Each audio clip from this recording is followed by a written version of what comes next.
What people are seeing here after this Integrity Commissioner and Auditor General's report is nothing but incompetence, right? From the Chief of Staff who decided to rush through a process, to the Housing Minister who looked away because he thought it was going to be too politically sensitive, to a Premier who directed his Housing Minister to open up the Greenbelt after promising Ontarians that you would never touch the Greenbelt.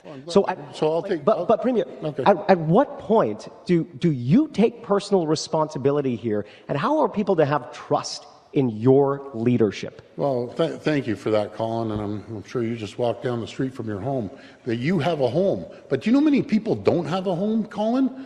There's hundreds, there's hundreds of thousands of people that there's hundreds of thousands of people that don't have homes. And yes, 2018, we didn't have a housing crisis. Do you know why we didn't have a housing crisis, Colin? Because there was no jobs here. People weren't coming here. Because the last government lost 300,000 jobs. There was no interest in coming to Ontario. But now, since we've been in office, we've created an environment and condition for people around the world to come to Ontario. Let me finish, Colin.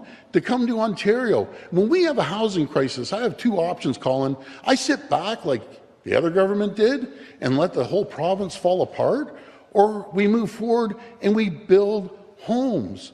Because I know you, Colin, a year down the road, if we don't have the homes, you're the first person that's going to be up here saying, why didn't you build the homes? Why didn't you do this? Why didn't you do that? Well, Colin, guess what? We're going to build homes. We're going to build homes until people have the same opportunity that you have. You have a nice home down the street.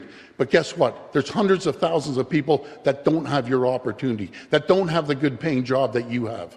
That's the difference.